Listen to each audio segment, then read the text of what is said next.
Buen día, hoy hablaremos del artículo titulado Caminos metabólicos en las mitocondrias de Anopheles stephensi.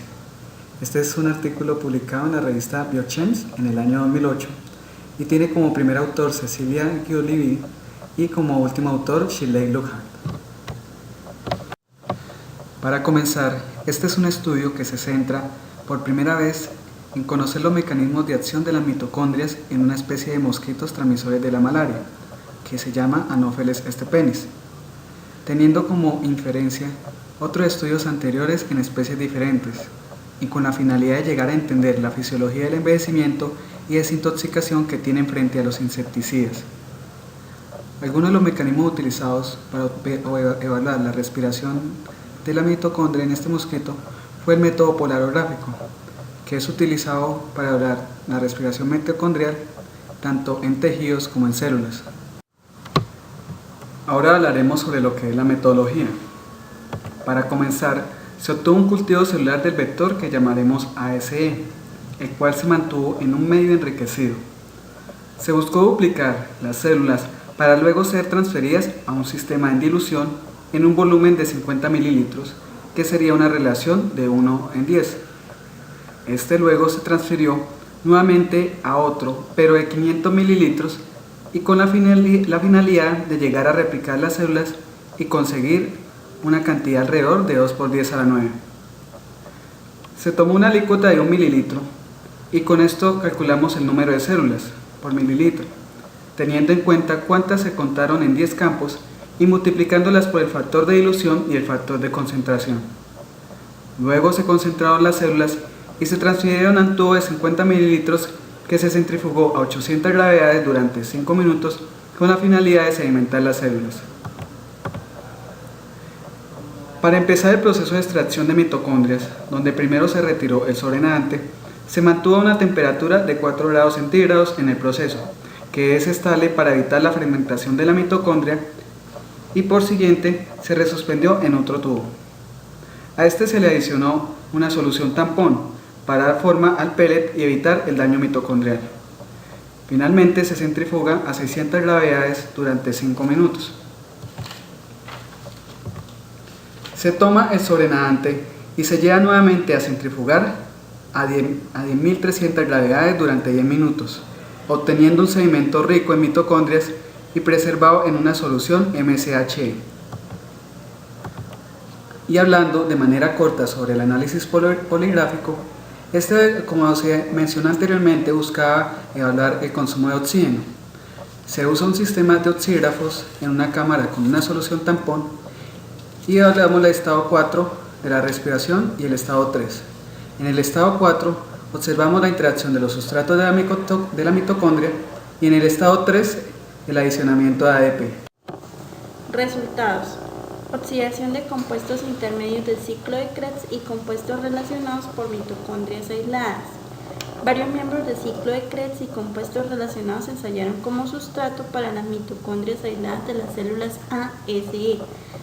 Se obtuvieron tasas significativas con alfa-glicerofosfato, prolina, piruvato, glutamato, malato, fumarato y succinato.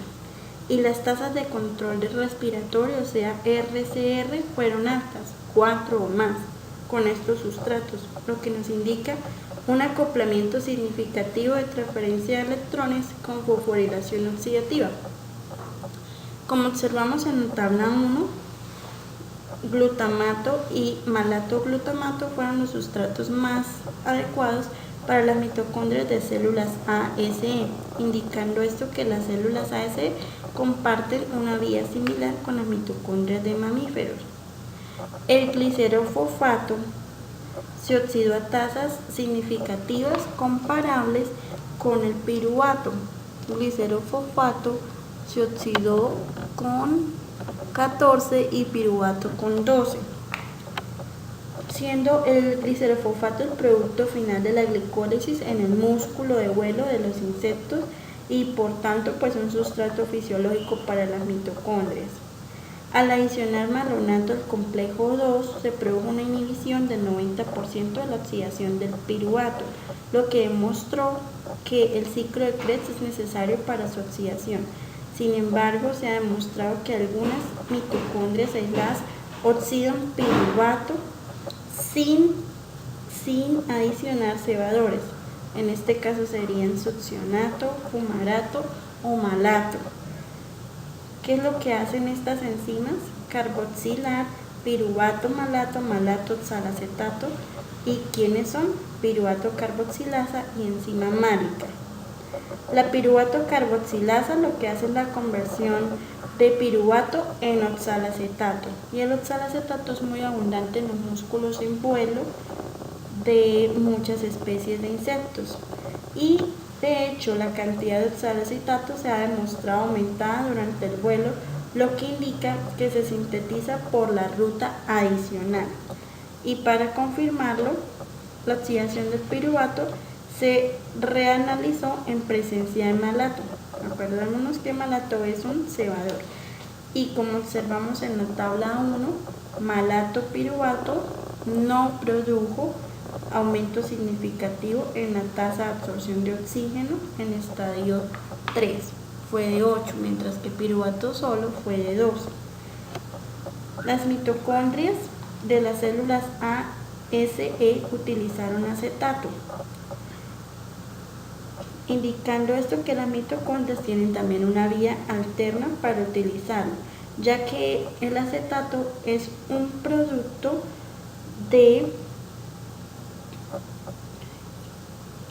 es un cuerpo cetónico generado por las mitocondrias del hígado de los insectos, y como tal el hígado no puede utilizarlo como fuente de energía, por lo cual él la suministra al corazón y al músculo esquelético durante algunas situaciones como de hambre o de diabetes. Ahora, en la tabla 2, tenemos que los insectos con alas se dividen en dos grupos, basados en el combustible metabólico que utilizan para el vuelo. Están los insectos capaces de volar largas distancias y larga duración, como mariposas y langostas, los cuales utilizan la grasa como principal sustrato para la actividad de vuelo, mientras que los insectos capaces de vuelos cortos, como moscas y abejas, utilizan los carbohidratos como fuente de energía. Con esto, las mitocondrias ASE muestran similitudes con las células de vuelo largo. En la tabla 3 observamos el consumo de oxígeno en el estado 3. Tenemos que cuando no se adiciona sustrato, lo esperado es que el consumo de oxígeno sea del 100%.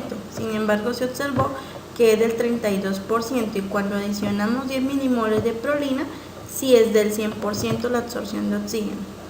Al adicionar malonato, que es un inhibidor de la vía, pues no se espera absorción de oxígeno porque está inhibiendo. Sin embargo, al adicionar prolina, hay una inhibición parcial. El malato es un cebador, por ende esperamos que se absorba un 100% de oxígeno, y cuando adicionamos prolina lo podemos observar. El ácido tartrónico es un inhibidor de la enzima málica, por ende se esperaría que la absorción de oxígeno fuera cero. Cuando adicionamos prolina hay una mínima inhibición sobre esta. Al adicionar piruvato se espera una absorción de oxígeno del 100%. Sin embargo, cuando adicionamos prolina hay una inhibición parcial, la cual los autores pues no están de acuerdo, del 15%, y hay una absorción del 15%. La hidroxiprolina es un inhibidor de la prolina, por ende al adicionar la hidroxiprolina no se espera absorción de oxígeno, y como se evidencia es muy mínima la absorción de oxígeno.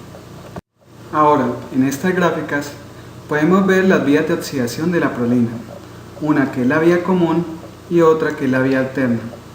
En ambas vías buscaban bloquear el inicio para demostrar el uso de prolina usando un inhibidor que era la hidroxiprolina. Si había bloqueo en el ciclo del ácido tricarboxílico era porque el malonato actuaba como un inhibidor, donde podría ser revertido por el malato, ya que este sustrato proporciona en la vía del piruvato. En A podemos ver la interacción con la enzima málica y el ácido tartrónico que bloquea la oxidación del piruvato bloqueando de esta manera la síntesis de energía.